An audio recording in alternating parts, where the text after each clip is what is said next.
President Trump has been trying to end the Russia-Ukraine war since even before he came into office and has been trying rather fruitlessly since to bring it to an end. He might want to put a little bit more effort into it now if he gets the time, because many things are spinning around it in the world that are mitigating against having a good outcome. We're going to talk about some of those also. But one of the things he might want to pay a little bit more attention to is that even within the own camp of the West, there is more and more fracturing and more disunity that undercuts any kind of an idea to bring the Russia-Ukraine war to a good end. To try and help us make sense of all of this mess that's floating around here is Colonel Doug Macgregor, defense and foreign policy analyst, former advisor to the Secretary of Defense, highly decorated combat veteran, and just incredible guy. Doug, welcome to the show. After you finish talking about me, I feel like a Christmas tree. Highly decorated. All right, I'm sorry. Well, when you put it like that, you kind of are. I mean, if we put all your medals and stuff in your actual accomplishments, if we put some lights on it, it would be pretty good. We'll think about that next time. We'll keep the lights off right now. Fair enough. But let's look at the issues that are going on here. I want to start off looking at a little bit of a different place than many think is the headlines, kind of a middle of the road one, but I think one that's a lot more important than it may have appeared. And that is from the foreign minister of Luxembourg, who was talking today in Brussels, and there was lots of meetings going on, lots of people floating around. One of the cameras caught him, though, actually chiding Volodymyr Zelensky, who is trying anyway to give an ultimatum to the European Union that you will invite us in and we will become members next year. That didn't go over well. And so it's important to support Ukraine. That's the first thing. But the guarantees are important. I know that I just heard that President Zelensky said that they have to be member next year. I'm sorry. I told him also several times, don't give ultimatums. It's not in your interest. The fact is there are rules, they have the Copenhagen criteria, and we need to fulfill them. We cannot say that there are criteria for the one and not for the other. What I believe in, and when we spoke about new mechanism, for example, in Europe we have also this European political community. Why don't we make it more sexy, this European political community, without all the obligations of the 27? And you make an EPC where you have 35, 40 members with economic advantages, with the roaming, with a pseudo Schengen or an alias Schengen possibility, kind of this stuff. He's saying, listen, and by the way, not only can you not give an ultimatum to the EU, while we're talking about the EU, do we really need the EU? Maybe we can have some more ad hoc groups to do other things with less constraints on them. And I think he's given the voice of a lot of the medium and smaller size groups inside the European Union. Do you think the Kai Kallases and the Ursula von der Leyens have overplayed their hand and maybe they're not so powerful as they think? I think that's the understatement of the year. I think the Luxembourg foreign minister is a voice of reason. Unfortunately, it's going to be drowned out by the voices of stupidity and ignorance. Zelensky should have been told by President Trump months and months ago to shut up and color and get the hell out of the Oval Office. He's a fool, and he is allowed to be a fool because there are people still funding him, because his real mission is to keep this war going as long as possible. That's all. That's why Zelensky is there. It's to continue to keep the war going so that Russians will suffer. Russians will be killed. Unfortunately, it's turned out the other way. Ukrainians are the ones who are dying in great numbers, not the Russians. Although here in the West, people are still confused. They think Russian casualties are enormous. They're not. Ukraine's army is reduced to a shadow of its former existence. And right now, the only thing that keeps the Ukrainians on the battlefield is the reluctance of the Russians to advance further west. Now, that may change in the near future. Right now, given the circumstances of the weather over there, I don't think they're going to go very far. But, nevertheless, I think the Luxembourg foreign minister is right. Unfortunately, again, Zelensky doesn't care. He's operating basically at the behest of London and Washington. And you have foolish people like Macron and Merz who are still saying, sure, go ahead. We'll do everything we can for you, when they should be throwing this man under the bus. And, it's ironic, Doug, because at Davos, It was Zelensky who threw them under the bus. I don't know if you caught all of his statements, but there was a couple in particular where number one, he ravaged the United States and just said he's sick and tired of a lot of things that we say and then don't follow through. And then he directly called out the leadership class in Europe and saying, you guys keep promising all this stuff, but it's like Groundhog Day. It's always the same thing over and over and over. And you don't do anything until it comes close to an election. I mean, he says this out loud, and there's no ramifications. There's no repercussions. How can the leaders of Europe be that weak? Oh, well, that's an entirely different subject. I mean, we have over decades of re-education after World War II and the systematic proliferation of globalists in positions of power. I don't know if you saw it or not, but Soros was interviewed and explained in great detail how he had grown generations of globalists, people like Macron, a very, very good example, Starmer and others, and then positioned them in power. He takes full and complete credit for the ruling political class, whatever that is, in Ukraine. So I think this is something that's been long in the works. And I'm sure Zelensky is trying to shame people now into helping him. And we're not helping because President Trump ought to be much harsher in his treatment of the man and make it clear that it's over. But he hasn't done that. You know, remember, President Trump, like it or not, is the de facto leader of the North Atlantic Treaty Organization. He's not leading it. You know, you could criticize and carp at it, which is something he's done, but it's his job to lead it. He's not leading it anywhere. And so these Europeans are moving in whatever particular direction most suits them. Now, you mentioned what he's not doing with NATO, even though he's at the head of it, he's not actually leading it, which are two very distinct, separate things. And in the absence of that, then you have a lot of people pulling their own directions. Now, I just showed you a little bit about on the economic front and the political front, the European Union, you have some of their members trying to start to look a little bit out. Well, in NATO itself, Mark Rutte this couple of days ago was talking about the situation in NATO. What happens if the U.S. pulls out? And one might have thought, especially among the Europeans, that he might say, hey, we need to start maybe looking at charting our own way or taking care of things ourselves because we can't count on the United States, because that's what many were saying. Instead, he says this. When President Trump is doing good stuff, I will praise him. And I don't mind him publishing text messages. And if anyone thinks here, again, that the European Union or Europe as a whole can defend itself without the US, keep on dreaming. You can't. We can't. We need each other. But for Europe, if you really want to go it alone, and those of you who are pleading for that, forget that you can ever get there with 5%. It will be 10%. You have to build up your own nuclear capability. That costs billions and billions of euros.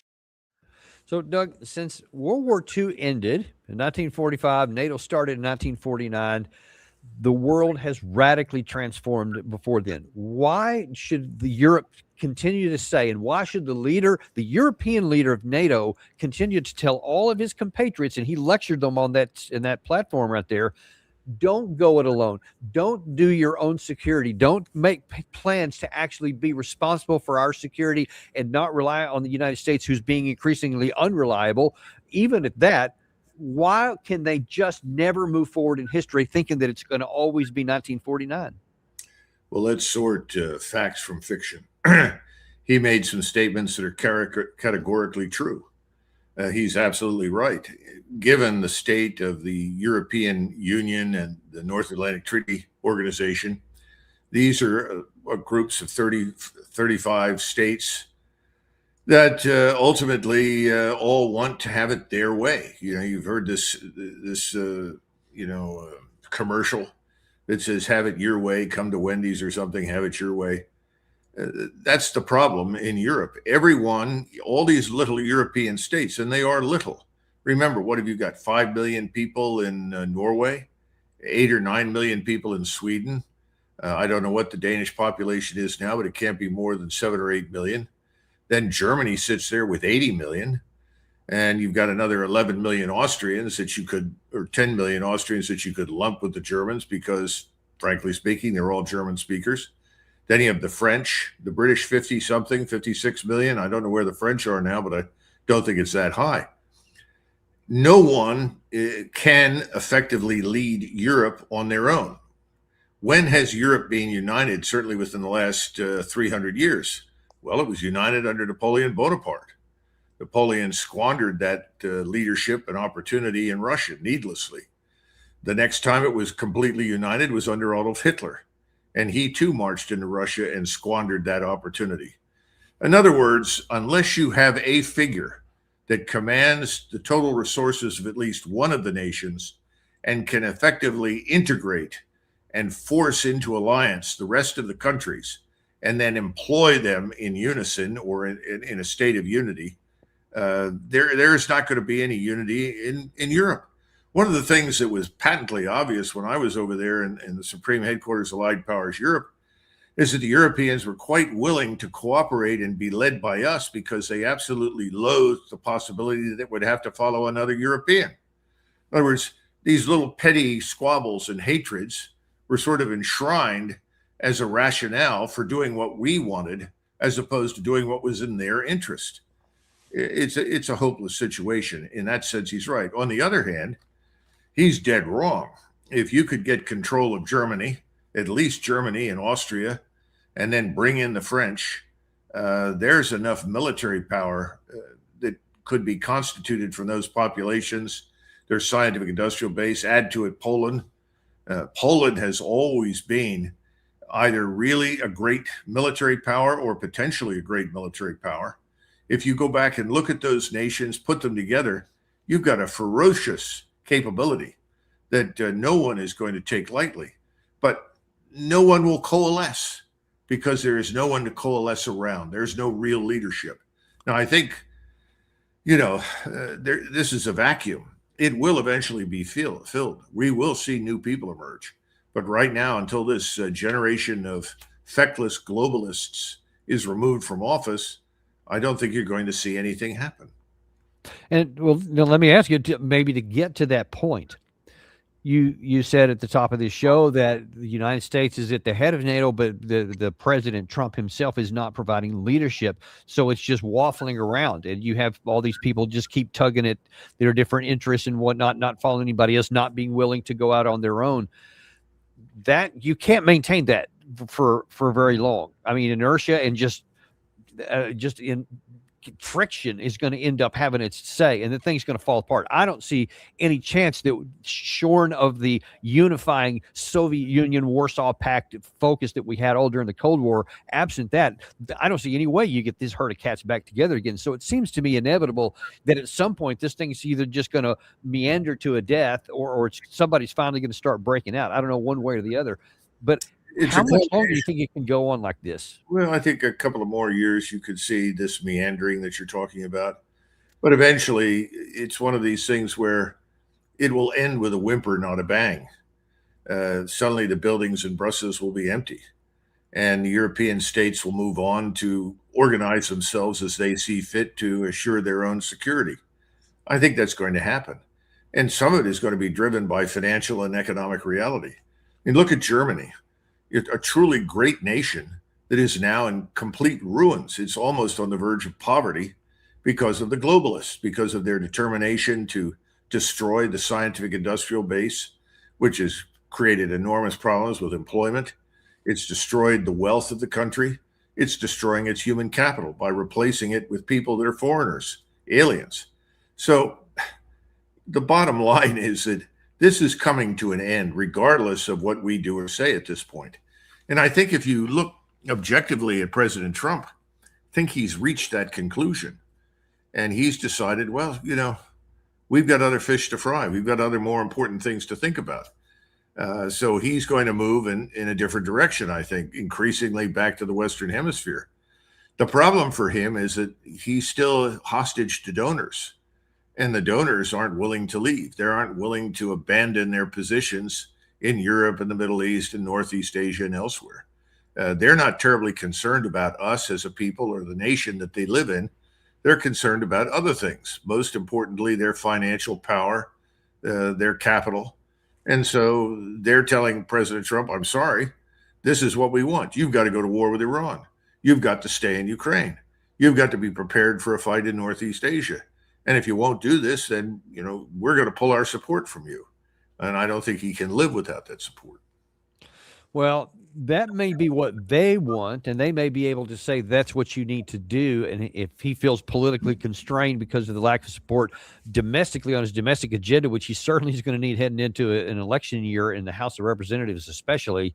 But what all of these folks may not count on, and even you're going out with a whimper situation for NATO, could completely be undone because of decades of foolish financial policies, and they may be coming back to roost. You've mentioned several times on this show, even over the past half year or so, with a little more frequency. Well, there's been a couple of statements of late, in just the last few days, by some really big names that are stridently sounding alarms, and I think that they're being ignored to our own peril. And I wonder if you can kind of comment on some of this. First of all, is Ken Griffin at the Davos meeting said, "Hey, folks, we could be in 1920s territory." This is not a parallel to the 1920s in terms of the recklessness of the private capital markets. It's a story of the recklessness of government spending. Within the private sector, there's a huge question as to where AI will take us. And I was carefully taking notes and listening to what Larry has to say, or to what Madame Lagarde has to say, because this is one of the big issues of our moment.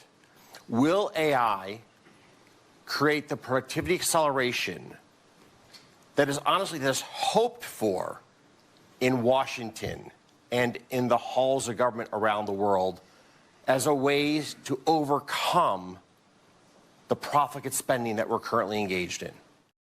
So what he went on to talk about there, and some of that panel, they didn't come to the same conclusion. They said, no, we think that AI is going to be able to do this, so everything's going to be fine. But what he's saying was, and what I think is the really big alarm bell that was missed by a lot of people, it's not just that we're in 1920s territory, but it's why we're in 1920s territory. It's not that private equity is having a problem and they can overspend, but it's that the government spending of these different countries is overextended.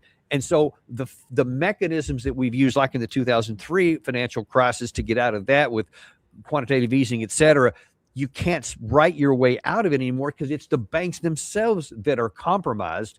And so if AI doesn't provide to be the savior, as he said, then we are screwed. How do you see it? Well, he's not being completely honest about private equity. Private equity has been benefiting from quantitative easing behind the scenes for months.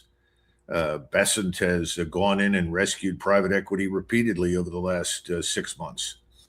It's not just the banks. It is the governments.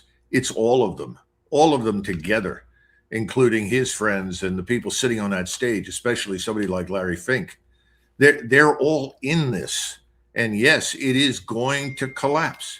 There's no question about it, and we're headed into that territory. But no one is going to admit that publicly. Look, back in June of 1929, Secretary Mellon, this was the Secretary of the Treasury, under, at the time, I think it was Hoover, under President Hoover, he gave a speech in June of 29, and he was sent to give this speech to quell rumors of impending disaster, problems in the marketplace that had to be addressed, and the Federal Reserve's mismanagement and so forth. So he gave a speech and he said, "Ladies and gentlemen, prosperity is unbroken in this era." In other words, we in the United States are going to continue to enjoy the prosperity and good times that we've had to this point in perpetuity. And everybody gave him a standing ovation. Now, why do I know this? Because one of my great-grandfathers was present for that speech. He lost $4 million in 1929. He trusted Mellon. Mellon was lying. And when FDR became president, he went after Mellon. He tried very, very hard to put Mellon in jail, and he richly deserved to go to jail. And I think that one of the things that keeps the printing press going is that all of the people in private equity, as well as in the banking system and government, they're all afraid that when the truth finally hits and things collapse, that they are going to be on the proverbial chopping block. And at some point in all of these countries in the West, there's going to be a tennis court moment. This is what happened during the French Revolution. Go back and look up tennis court moment, when the delegates finally said the king has lost his mind, nothing's going to change, we're going to have to take control before everything is destroyed. And that's how you got the French Revolution. I think you're going to see something similar in Europe and here in the United States. but not until it really strikes, and it hasn't struck yet. Well, and maybe we're getting closer to that too, because I couldn't help but thinking as you're talking there, the shivering parallels between what President Trump is saying on a regular basis about how, man, we are winning, so we're going to get tired of winning, and our economy is going great. And every speech he gives, just the one he gave 2 nights ago, same kind of situation. Man, we are doing great. Everything's coming. The prices are coming down. Inflation, all the indicators, everything. He's just saying everything's going great, even though when I go to the store, I don't quite see it that way. But Well, so far, it hasn't collapsed. It's not just the store. This morning, and it's too bad I don't have it in front of me. I didn't know you were going to go down this route. But I saw a graph this morning. It was put together by financial firms showing the dollar dropping in value. And it's now hit a low that we haven't seen since 2022. The dollar's in a lot of trouble. It's falling like a rock. Now, will it go away overnight? Will it completely collapse overnight? No. But we're on the same road that Japan is. And people here in the United States don't seem to be aware of it. And I think that's what Griffin was trying to say in a roundabout way, but he wasn't prepared to go as far as I have. Yeah, there you go. That's pretty good. U.S. dollar in 2025. So look at the chart. It's very obvious. And here's President Trump telling us the dollar is strong. It's stronger than ever, and everything's going great. Okay, thanks, President Trump. Appreciate your interest in our economy, economic security. Yeah, but things aren't quite as you suggest they are. You know, it's always a good idea to be truthful, even if the news is bad. The truth is unassailable. It'll defend itself, and try to identify with it. That's not popular right now because people are very upset, but they haven't gone crazy yet. In other words, we haven't yet reached lunatic proportions, which is what happened in France in 1789, 90, 91. People finally said, that's it. And they went over the cliff, so to say, into a total revolution. I would not exclude that right now in the countries of Western Europe and the United States. Well, listen, Doug, you mentioned, I mean, Gary found that chart right there. That was also a comment by Peter Schiff, who was pretty adamant about it. I mean, you say no one's telling the truth. He's coming pretty close to in this clip right here. The world is now pulling the rug out from under the U.S. The dollar is going to collapse. The dollar is going to be replaced by gold. Central banks are buying gold to back up their currencies. True. They're getting rid of dollars. They're getting rid of treasuries. We are headed for an economic crisis, again, that will make the 2008 financial crisis look like a Sunday school picnic. The biggest difference between the crisis that we're about to have and the one we had back then is this one is all in America. It's not going to be exported to the rest of the world. It's not a global financial crisis. It's an American financial crisis. Now that was this morning, and gold was trading at $5,100 an ounce. Then, subsequent to that, it went to $5,400. I think it dropped a little since I made this screenshot here, but that is an astronomical rise, which of course is because central banks are buying up the gold around the world because they are fearful that the dollar is losing. And to me, Doug, this could just spur a panic, and this could continue going this direction at the expense of the dollar. Well, that's true, but keep in mind, and this is something just to check it, make sure that we've got it right here. Central banks in a number of states over the last 3 or 4 years have been buying gold, and everybody doesn't seem to understand it. I don't know why we don't understand it. I don't know why people refuse to bring it up. But central banks in Poland and Russia, in India, any number of countries have been buying vast quantities China as well. Yeah, exactly. Now, we supposedly have more gold than anybody else, but we've never been able to audit the thing. And remember that Dr. Ron Paul predicted, this is 10, 15 years ago, that eventually gold would hit $6,000. And everybody sort of looked at him as though he had a large, hole in his head. Right now, gold and silver are going bizarre. Now, the only thing that he said that isn't true is that the dollar is no longer the reserve currency. That's not true. Gold is effectively the reserve currency now. That's what Nassim Taleb has been saying for God knows how long. and nobody's wanted to listen. And silver is important because silver sits at the intersection of three critical categories that people don't normally understand: monetary metal, that is, basic currency; industrial commodity; and strategic mineral. You just think, every F-35 jet contains silver. Every satellite contains silver. Every missile guidance system contains silver. Solar alone will consume 20% of the annual silver production by 2027. The math doesn't work without new supply, and we're running out of supply.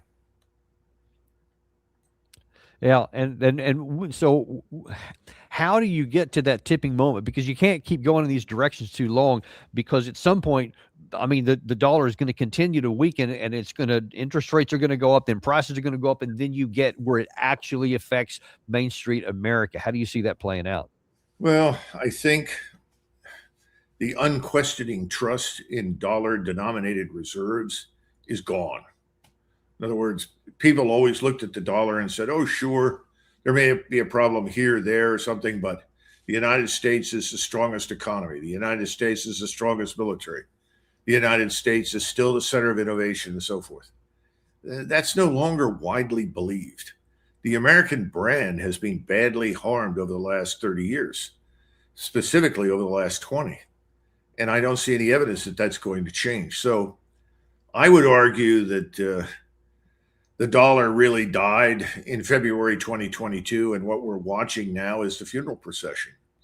And by the way, the funeral procession is picking up some speed, because here in just the last few days, you've had Canada has inked a bunch of deals with BRICS member China. You've had the EU ink deals with BRICS member India. You have Keir Starmer, who's right now in China inking more deals. People are starting to look in other areas besides the U.S. for economic stability. And once that starts happening, I mean, it does seem to be inevitable that at some point that the absence of the trust in the dollar is going to be exposed. And I don't think we can recover from it, Doug. What do you think?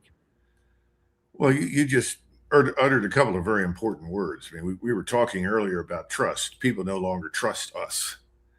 We are erratic. Remember, we've talked repeatedly about the United States is now being treated in most of Asia as a sort of patient zero. We're the crazy man at the end of the hallway. Nobody knows what we're going to do next. And then you talked about stability. Stability is incredibly important. When you do business with China, the Chinese give you pricing stability. In other words, you don't have to worry that in a year or 2 years, the price is going to go through the roof. You don't have to worry about sanctions being imposed on you. In other words, you're doing business, period. And one of the pillars of successful business is price stability. So if you're in the supply chain, or if you're in production, whatever it turns out to be, this is vitally important. We're not providing that sort of thing. That's the problem. You've got to provide it, and we're not. So, I think, where are we going? I just think, first, every decision that Beijing makes on trade connects to their timeline for reunification. Rare earth leverage is a tool to discourage American intervention. They've got us in a hostage situation. In 2026, Beijing understands political cycles better than most Americans. They'll calibrate pressure to maximize domestic division. Expect selective tariffs on swing state industries. The AI race is a resource race. If you don't have access to the rare earths, you can't make the chips. If you can't make the chips, you're out of business. Right now, we have no refinery for rare earths, so we can extract it, but we have to ship it to China. 90% of all the rare earths are refined by China.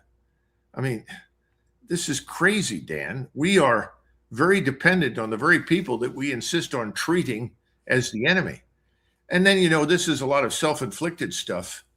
Over 4 decades, we've demonized nuclear power. At the same time, the Chinese built 50 new nuclear power stations. They've worked steadily. A friend mentioned to me just the other day, he said, we spend $1 trillion on, I think $1 trillion on defense. we spend $20 on defense, that's fine. The Chinese spend $20 billion on rare earth refining, and they corner the market. That's you can't keep up with 20 billion versus 1 trillion. But we're using the military instrument repeatedly when it's the wrong instrument for the competition. Right. That's the biggest problem. We haven't figured out, hey, the world has changed. You know, we didn't pay any attention to who is at the other end of the supply chain, who is producing, who is manufacturing. You know, not just rare earths that are refined, but electronic components and the microchips that come out of Taiwan. There's so much. How do you put this? How do you explain the complete and utter failure to think beyond the end of the next quarter? And that's where we are. The Chinese have been carefully developing and producing a strategic approach over the last 30 years. It's now bearing fruit. Yeah, and it looks, though, Doug, like we're about ready to start just cutting down the fruit trees that we've had. We want to cut them down as well. So if ever there was a time to start rolling back and realizing that the military is not the right instrument, President Trump seems inclined to use it yet again, this time potentially in Iran. And for some people that are close to the president, it's a pretty simple situation, as Mike Pompeo says here. This is not that complicated. This regime has to go at this point. There's no deal. There's no agreement. President Obama tried that path. He led to continue their nuclear program. President Biden tried to do the same thing. This is not a regime that could be negotiated with. This is a regime that is going to have to be forced from power by the Iranian people, and the United States can provide support for that. Now, I get, Doug, that there are forward-facing messages that are shielding what the real intent is behind. But surely we can't be this myopic that we don't realize all of the second and third order effects, things that are affected by an action like this. And you've been talking about on things that have with genuine regime stability and our governmental stability are at stake, and our people with our economic foundation that this thing could be working against. Surely we don't want to put all that at risk by starting another war with Iran, right? Look, we're on a dangerous road that leads from failure to failure to failure, going all the way back to 1965. We came off the gold standard primarily because we were financially destroyed as a result of spending on the Vietnam War on one hand and the Great Society at home. LBJ wanted to do both when you could only do one at a time. That was the reason for going off the gold standard. So then you were in a position that you no longer had to go to the American people and say, well, we want to go intervene in country X or country Y, change its government, transform it into another gleaming example of liberal democracy. So we're going to raise your taxes. There's no reason to raise taxes. You hit the button and you create the money. So we have been creating wealth that isn't real for decades. All of this is going to come to an end. And that's really Peter Schiff's message. I think Griffin, if you listen to him carefully, was implying the same thing. Nobody is going to stand up and admit to this. Larry Fink is part of the cabal that is driving policy. He has to be taken very seriously right now in this White House, since he's one of the individuals that supported Donald Trump. And he's not alone. You could go down the list of billionaires. And these people want certain things. And right now, Donald Trump is expected to deliver on a promise that he made. And that is that he would eventually attack and destroy Iran. Now, what do you do when you're dealing with a nation the size of Western Europe that has over 90 million people in it? I think the latest number was 93 million. Well, you destroy it economically. We've done that. We've ruined the currency. They're still holding together, which is miraculous in many respects. But they're also being helped and supported now dramatically by China and Russia, not just with military matters and military equipment and technology, but in other ways. And increasingly, people in the region are saying, we don't want to see Iran destroyed. But what else can you do to Iran? You can't invade it and occupy it. That's beyond our ability. We don't have that many forces to do something like that. It would take millions and millions of troops for such an operation. We're not going to raise those. So what are we going to do? We're going to hurl explosives at it. We're not only going to try to kill the leadership as we have in the past, but we're going to destroy the infrastructure. Whatever manufacturing base exists, we're going to kill it. Whatever infrastructure is there that supports the population, we're going to destroy it. If we can force deprivation on the population in terms of water and food, that's what we're going to do. Iran must be destroyed. That is Mr. Netanyahu's demand. And the billionaires that sponsored Donald Trump for the presidency are listening to Netanyahu. And as a result, Mr. Trump is listening to Mr. Netanyahu. That's where we're headed. So we're not trying to achieve some sophisticated goal that will lead to an end state where everybody lives with each other in the future. Far from it. This is a war of ruthless destruction of Iran. That's all it is. And that's what we're going to do. And at the end of it, we're going to regret it for all the reasons that you and others have already pointed out. It's not just the oil and natural gas that come out of there. It becomes, I guess, liquefied gas when it moves, but that comes out of the Persian Gulf. We know that China imports at least 30+% of the oil that comes out of the Gulf and almost 90% of their own needs. This is a huge chunk. That's going to have an impact. There's no doubt about it. And I don't know that President Trump is unaware. I just think that President Trump is in a box. And his rhetoric has been so belligerent and so threatening, and his demands are consistent with Israeli talking points, which are unyielding and demand an uncompromising outcome. And I don't see much evidence that the Iranians are going to surrender. So he's saying what you're going to witness is 12 times worse than anything you've ever seen. I think that's where we're headed. And it's not going to be good for us. I don't think it's going to be good for the world. And you know, I think I perceive anyway that the president, or at least some of his advisors, his senior advisors, believe the rhetoric, which is, we can do whatever we want. Look what happened in Venezuela. We did exactly what we wanted. Look what we did in Iraq, in Iran last year. Look what we did in Nigeria, etc. We can do whatever we want. No one's going to do anything. President Trump was asked about a week ago, 10 days ago, Iran says that they're going to retaliate if you strike this time. And he says, well, that's what they said the first time, and they didn't do it. And then now here, this is, I think this is from earlier today. This is the foreign minister, Arakchi, says, our brave forces are prepared with their fingers on the trigger to immediately and powerfully respond to any aggression against our beloved country. And he goes on to say that, we're willing to have a negotiated deal, but only if it's mutually beneficial.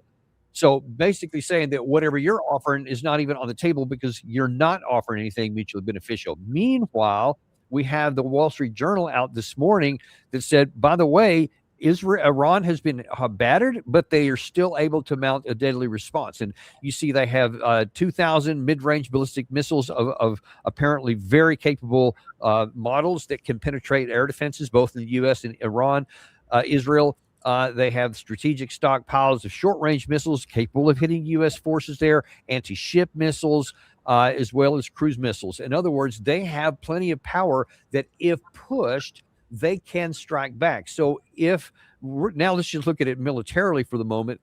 If President Trump, whether he's boxed in or not, whether he gives in to the pressure or not, does give the order here, and he thinks he's going to do something safe, but instead of playing it safe on the other side, Iran finally says, I've had enough, and they actually start firing and killing Americans and blowing up ships, bases, and stuff in the region. What does Trump have on his hand then? I think he will alienate most of the world. We're already on a path of division. You're going to have increasingly this thing called BRICS on one side. I think it will eventually have as many as 100 members. People are going to migrate to it to get out from underneath our financial system so that they're not bullied by us. Increasingly, nobody wants the dollar. They're dumping dollars, and they don't want to do business in dollars. Now, that will not go away immediately, but the trend lines are unambiguous, and I don't think they're going to change.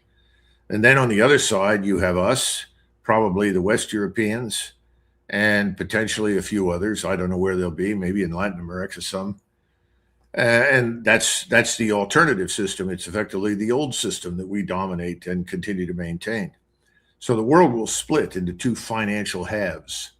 That has interesting implications for economic development and future productivity down the line. I can't even begin to imagine all those implications, but I think that's where we're headed. And I think what this does is simply hasten or accelerate that process of division, because Iran is more than the canary in the coal mine.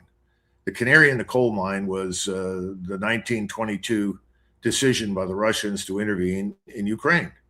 And most of the world recognized that they had to do that to protect themselves as well as the Russians on the ground in Ukraine. We're the ones that keep objecting to that, saying this was completely unprovoked nonsense. It's just nobody buys that outside the United States, or almost nobody does. That's an Anglo-American or Israeli narrative. So you're going to get this split. And I think that the Iranian experience against us is going to really sour the rest of the world on us. And I think we'll see the proliferation of weapons of mass destruction as a result. I mean, why would you want to end up in a position like the Iranians, where you have no nuclear weapon and you risk the very high probability that the Israelis will use one against you? Because if the Iranians do not exercise any restraint, if they decide that's it, we have no incentive now to back down or to back off. This is a do or die proposition. What's to stop the Israelis from delivering a nuclear strike against the Iranians? And if that happens, what do we do? What do the Russians do? What do the Chinese do? What do the Pakistanis do? Or Pakistan too. And we now have this Pakistani-Saudi-Turkish alliance. It's very, very serious. I mean, the Turks, they're the outliers, but the Turks are very concerned about what happens to Iran. They may have their differences with the Shiites in Iran, but they don't want to see Iran destroyed. Their view is if you destroy Iran, that's going to have terrible, terrible blast effects on everybody else. Everybody in the region is going to be in the receipt of millions of refugees, and our own societies will be at risk. So the Turks are working with the Iranians. You know about the last time I think we talked about the Kurdish intervention and how that was reported to the Iranians and so forth. We're beyond just a regional conflict over a piece of ground or some resources. This is now an existential moment for Iran, and I think for everybody in the Middle East. And let me ask you pointedly, I want to narrow down a little bit on the United States, because I have real worries about what President Trump may be faced with. So I think he is of the opinion right now that he can launch a few missiles and do so safely, and there won't be a response. But if it doesn't happen, if Iran does say one strike anywhere equals we're going all in on you, if that happens, what can President Trump do? Because if Iran starts hitting bases at Al Udeid, in Qatar, or in Bahrain, some of these hits some of our ships, he can't just stop. He can't just back down, even though that would be the wise thing to do. But the minute that you have smoldering wreckages of Americans and body bags, coming in Dover Air Force Base exchanges and all that kind of stuff, there'll be an outcry to go back and do more. But we can't do more. Well, I mean, we can't invade the place, as you said a second ago. I mean, we physically don't have the capacity, much less the political will. What then does that leave Trump? In the event that Americans get killed in a retaliation, what are his options next? Based upon what I've seen from him and his administration to this point, if you look at the tariffs, he'll double down. He'll reinforce failure. Well, the last 300 or 400 missile strikes haven't done the job. I want another 500 missile strikes. If they don't do the job, then we'll have to have more missile strikes. The problem is, I think we have about 2 weeks worth of missiles. Yeah, that's what I was about to ask. In every category. We don't have to go through those separate categories. And this goes back to something else that I've said repeatedly to people. They all look at me and say, no, you know what you're talking about. Remember, we're an aerospace and maritime power. Wherever we go, our presence there is temporary. It's not permanent. In other words, we don't live there. Our population doesn't live there. Now, what does that mean? That means that if you fight a war against a continental power, and that includes Iran or Russia or China or others that live on the Eurasian continent, they have the advantage in many respects of almost limitless depth strategically. In other words, not only in size, but in the numbers of things that they can produce and hurl at you. So I think we're at risk of running out of missiles and capability sooner than the Iranians will. Now, that doesn't mean the Iranians will walk away as major winners in this contest. I don't think there will be any winners in this contest, least of all us, because I think the consequences here at home economically will be profound. So then we come to your question, which is, we started this war, contrary to what anybody will tell the American public. And I'm sure Mr. Pompeo will be out there as his masters dictate that he go out and say that we were attacked by the evil Iranians, that Iran is the menace to the world, and we have to finish the job. The question is, will Americans buy that argument?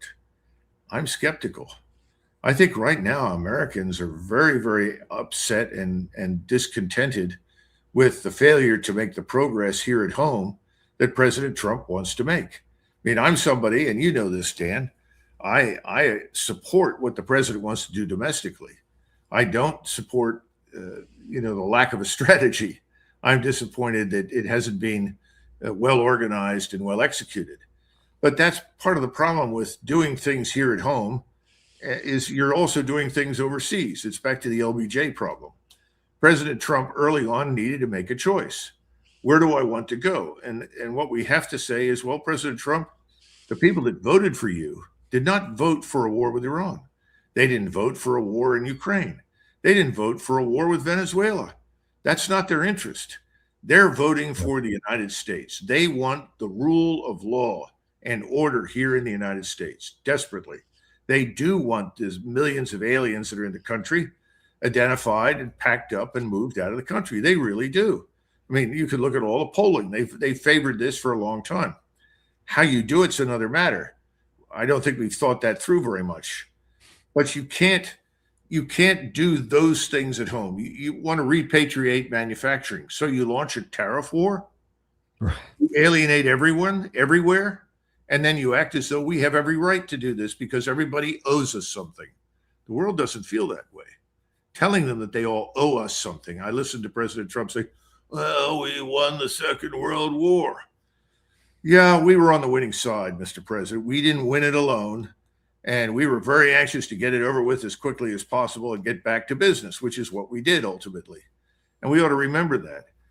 But telling all these people your gratitude is insufficient for all that we've done for you, that's a waste of time. Yeah. That may appeal to some people in the MAGA base, but it's just nonsense. Forget it. How do you get him to say, I want to rethink what I'm doing now? Maybe this isn't such a good idea. But he's got all of these billionaires that have put him in the driver's seat. How does he turn to them and say, thanks, but can't do it? If he does that, how long will he last? What will they do? And we know what they will do. They will just turn their money entirely in the other direction. Because what happened under Biden, the same billionaires that were driving the Biden administration to war in Ukraine and backing Netanyahu in the Middle East are the same people that put Trump into office. So they'll just turn their efforts in support of somebody else in the effort to punish Trump. The problem is our country's going to be in a lot of trouble by then. And I'm not sure that they can expect to have the same level of influence in the future that they've had to this point, especially since they're pushing us over the cliff. Right. Yeah. And if we have a 1789 moment like you were talking about before, which is my great fear, nobody's going to be safe. Not even those guys. Their money won't help them out at that time. And God help us all if we get to that point. We just have to hope that the pain can be slow enough in coming in so it's not a collapse moment, but a slow descent moment to where when the pain gets enough that maybe we can start making some changes before the worst of the outcomes occur. Because if we don't, I fear that they could get really ugly indeed, even at home.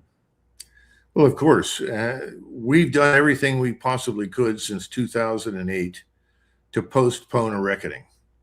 Remember, if you go back to 2007, 2008, when President Obama came in, suddenly everyone that was in trouble financially all over the United States and in New York City and Washington and so forth, they were all compensated with $1 for every dollar lost.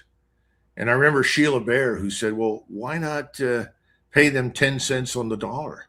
These people should be punished for their mismanagement, their recklessness, even criminal behavior. And everybody said, oh, no. And Paulson and his friends at Goldman Sachs bailed everybody out. Okay, so now we've bailed everybody out. And this time around, there won't be any bailouts. That's pretty clear. It is. And that's why the best thing President Trump could do is whatever pain that he could genuinely face and legitimately face from these financial backers if he turns and doesn't do what they want.